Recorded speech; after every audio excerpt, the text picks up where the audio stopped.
अंतरा आज बहुत नर्वस थी। घर में काफ़ी मेहमान भी आए हुए थे। अंतरा की सगाई थी आज। अंतरा, तू अभी तक तैयार नहीं हुई? तेरी यही आदत मुझे पसंद नहीं है। सारा सामान फैला कर रखा है तूने। मम्मी गुस्सा कर रही थी अंतरा पर, या शायद खुद को काम में व्यस्त दिखाने की कोशिश थी। अकेली बेटी को आज लड़के वाले देखने आ रहे थे।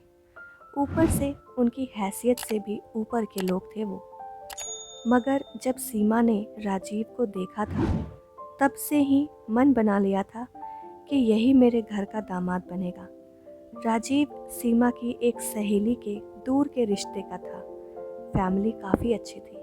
लड़का भी अकेला और जॉब भी करता था। सॉफ्टवेयर इंजीनियर था। बस मन को बहुत भाया और अपनी पसंद पर कभी शक नहीं करती थी अंतरा की माँ। सुनरी बड़ी ताई जी माँ को तेज़ तेज़ बुला रही थी, मगर माँ पता नहीं किन ख्यालों में डूबी थी, या फिर मेरी बारात तक के सपने देख लिए होंगे। जो भी हो, ऐसी माँ मिली तो खुशनसीब बन गई हूँ मैं। कितनी परवाह करती है बचपन से लेकर आज तक, सिर्फ मेरी हर ख्वाहिशों को पूरा किया। या यूँ कहें, कभी ये रोना नहीं रोया कि उनको एक बेटा क्यों नहीं हुआ। दादी तो कभी कभी बोल भी देती, तो माँ दादी को बोल देती कि ये अंतु भी मेरा राजा बेटा ही है। दादी को बुरा लगता, मगर जब बड़े ताऊ जी के इकलौते बेटे ने उनको घर से निकाल दिया, तब से दादी ने कभी कुछ नहीं बोला माँ को। या फिर शायद कुछ सवालों के जवाब उनको वक्त ने दे दिया। उस घटना के बाद ताऊ जी और ताई हमारे साथ शिफ्ट हो गए। माँ कभी कभी बताया करती थी कि जब ताई जी को बेटा हुआ था, तब दादाजी और दादी ने बहुत बड़ी दावत की थी, जिसमें दूर दूर के रिश्तेदार भी बुलाए गए थे। और दादाजी ने तो नौटंकी का कार्यक्रम भी आयोजित किया था। ताई और ताऊ को तो पंख ही मिल गए थे बेटे के रूप में। ताई की मनमानी चल रही थी। विमलेश भैया से 4 साल छोटी थी मैं। विमलेश भैया इकलौते होने का फ़ायदा जम कर उठाते, और ज़िद तो इतनी करते कि कभी कभी दादाजी गुस्सा भी करते, मगर ताई जी भैया का पक्ष लेती और हाथ नचाकर कहती, घर का चिराग है, कुल दीपक है, और ये इतनी ज़मीन जायदाद का क्या फ़ायदा जब अपना बच्चा ही दुखी रहे। फिर पापा की शादी हुई, तब मेरी माँ यानी सीमा 19 वर्ष की थी। चूल्हे चौके से लेकर कूटना पीसना भी करती। इंटर पास थी उस ज़माने में भी। माँ को उपन्यास बहुत पसंद थे। पापा तब लखनऊ में रहते थे, पढ़ते थे। हर हफ्ते आते थे, तब भी इतना समय नहीं मिलता कि एक दूसरे से बात भी कर पाते। 1 साल बीत गया, पापा की पढ़ाई पूरी हो गई थी और पापा की नौकरी भी मिल गई थी लखनऊ में। माँ को रोज़ चिट्ठी लिखते थे और उन शब्दों में पापा के प्यार को समझने की पूरी कोशिश करती थी माँ। लेकिन ताई ताऊ चाहते ही नहीं थे कि पापा भी अपना परिवार आगे बढ़ाए, और ताई को मुफ्त की नौकरानी मिल गई थी। ऊपर से दादी के ताने कि कहाँ से ये बांझ बहू लेकर आए सब। अब दादी को कौन समझाता कि कभी ढंग से बातचीत तक हो नहीं पाती, फिर परिवार का ख्याल कैसे करते। खैर, पापा ने दादाजी से एक प्रस्ताव रखा कि वो अपनी पत्नी को भी साथ रखना चाहते हैं। पहले तो कुछ नाराज़ भी हुए, फिर बेटे की खुशी में खुशी ढूंढ ली दादी को भी ज़्यादा समस्या नहीं हुई। मगर ताई जी ने खूब हुड़दंग किया, मगर पापा का प्रेम जीत गया और ताई जी हार गई। यहाँ से शुरू हुआ माँ और पापा की ज़िंदगी का सफ़र। उस समय नौकरी तो थी, मगर बड़े शहर का खर्चा बहुत अधिक था, तो माँ बहुत किफ़ायती से घर चलाती। 2 बार दादी भी आई। माँ को एक बेटा हुआ, मगर किस्मत ने धोखा किया और खून की कमी की वजह से माँ को बचा लिया, मगर बेटे को नहीं बचाया जा सका। इतनी दुख की घड़ी में सिर्फ पापा और दादी जी थे जो माँ के साथ थे। ताई ताऊ को तो मन ही मन जलन हुई जब सुना कि बेटा हुआ है। मगर मरा हुआ। ताऊ ताई के नकली आंसू सब पहचान गए। माँ को सख्त हिदायत दी गई थी कि अब कोई संतान हुई तो माँ की जिंदगी का कोई भरोसा नहीं। ये सुनकर पापा की आंखों में आंसू आ गए। धीरे धीरे समय गुजरने लगा। अब काफ़ी कुछ बदलाव आ गया था। दादी और माँ दोनों लोग काफ़ी मन्नत और मनौती करती रहती। माँ पापा को दूसरी शादी करने को बोलती, मगर पापा कुछ नहीं कहते, बस शांत रहते। दादी भी कुछ नहीं बोलती। शायद उनको भी पता था कि उनकी बहू बांझ नहीं है। माँ को कई बार चुपके चुपके रोते देखा था पूजा घर में दादी ने।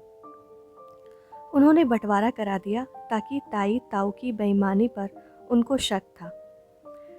ताऊ जी ने विरोध किया, मगर दादी के आगे कुछ नहीं चली उनकी। उसके बाद दादी दादा का बंटवारा भी किया, मगर दोनों लोग माँ ने अपने हिस्से में मांग लिए। समय गुजरता गया, 4 साल बीत गए और एक चमत्कार हुआ। माँ प्रेग्नेंट हुई और फिर 9 महीने बाद मेरा जन्म हुआ। सब इसको किस्मत ही समझ रहे थे। पापा मम्मी की प्यारी अंतु, मतलब मैं, अंतरा, इस दुनिया में आ गई थी। पापा ने शानदार पार्टी रखी घर में और सबको निमंत्रण भेजा, और ताई ताऊ भी आए। पूरे घर के लिए मैं लाडली थी। दादा दादी की और माँ पापा तो अक्सर झगड़ जाते थे मेरे लिए। पापा कहते मैं इसको गोद लूँगा, माँ कहती मैं गोद लूँगी। धीरे धीरे मैं बड़ी होके स्कूल जाने लगी और सारा समय दादा दादी के साथ गुजारती, और फिर कॉलेज गर्ल भी बन गई थी। शादी का निमंत्रण आया था। ताऊ के घर से विमलेश भैया की शादी थी। हम सब गए वहाँ। घर का माहौल बहुत ही घुटन भरा था। गंदगी और अस्त व्यस्त सामान देखकर दादी के मुंह से निकला, महारानी जी को प्रपंच से फुर्सत मिले तब तो घर संवारेगी। 10 मेहमानों के सामने शर्मिंदा कर दिया। ना कोई खाने पीने की व्यवस्था, बस मेकअप और लाली लिपस्टिक से फुर्सत ही नहीं मिलती। माँ ने बहुत साथ दिया ताई का। बारात भी निपट गई। हम घर वापस आ गए। कुछ दिन बाद पैसे चोरी हो गए ताई के, और उनके घर में भयानक तमाशा हुआ और उनको घर से निकाल दिया गया। पापा के समझाने पर वो 2 लोग हमारे घर रहने आ गए और मन की करवाहट भी कम हो गई। और दादी का स्वास्थ्य ठीक नहीं रहता, तो बस उनकी आखिरी इच्छा है कि वो कन्यादान कर ले। बस इसीलिए आज सगाई का कार्यक्रम चल रहा है। मेरी माँ को डायरी लिखने का शौक है। उनकी डायरी चुपके से पढ़ती गई और जान भी नहीं सकी वो। गाड़ी का हॉर्न सुनकर पापा बाहर निकले और उनके आदर सत्कार में जुट गए। मेरे सास ससुर, राजीव यानी मेरे पतिदेव, उनके दिल्ली वाली मामी, मौसी और कुल मिलाकर 8 लोग आए मुझे देखने। बहुत नर्वस थी। मैं चाय लेकर आई। उन्होंने बस कुछ खास नहीं पूछा था, बस मुझसे एक सवाल किया। सुनकर दिल खुश हो गया। वो ये कि हम एक बेटी घर लेने आए हैं जो हमारे साथ खुश रहे और हमारी फैमिली को संभाले। राजीव चुपके से देख लेता। अंतरा को शादी भी तय हो गई। आज मेरी शादी है। मैंने भी पूरा मेकअप करवाकर आज दुल्हन के लिबास में हूँ। अपनी सुंदरता पर नाज हो रहा है। सभी कार्यक्रम पूरे हुए और 7 वचन और फेरे भी। विदाई का वक्त आ गया। सबसे बिछड़ने के गम था। रोए जा रही थी मैं। घर से कुछ दूर ही पहुंच पाई थी और ऐसा लग रहा था कि मेरा सब कुछ छूट गया।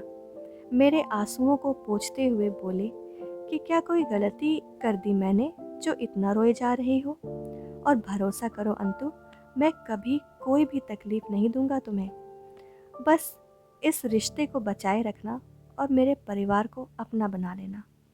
उनके स्पर्श ने मुझे कुछ पल के लिए सोच के समंदर में गोते लगा रही थी कि एक ब्रेकर आया और मैं राजीव से टकरा गई। हमारा सफ़र बहुत ही अच्छा गुजर रहा है। राजीव में मैं कहीं ना कहीं अपने पापा को ढूंढती हूँ। उसके हर फैसले का सम्मान करती हूँ और मुझे गर्व है अपनी माँ पे कि उन्हीं की वजह से हीरे जैसा पति मिला। मैं अपनी गृहस्थी को बखूबी निभा रही हूँ। दोस्तों, बेटियों में कभी फ़र्क न करें, बेटियों को बोझ न समझें। दोस्तों, आशा करती हूँ ये छोटी सी कहानी आप लोगों को पसंद आई होगी। अगर पसंद आई हो तो इस वीडियो को लाइक, शेयर और चैनल पे नए हैं तो आगे और भी कहानियाँ सुनने के लिए सब्सक्राइब ज़रूर कर लेना। पूरा वीडियो देखने के लिए आपका बहुत बहुत धन्यवाद।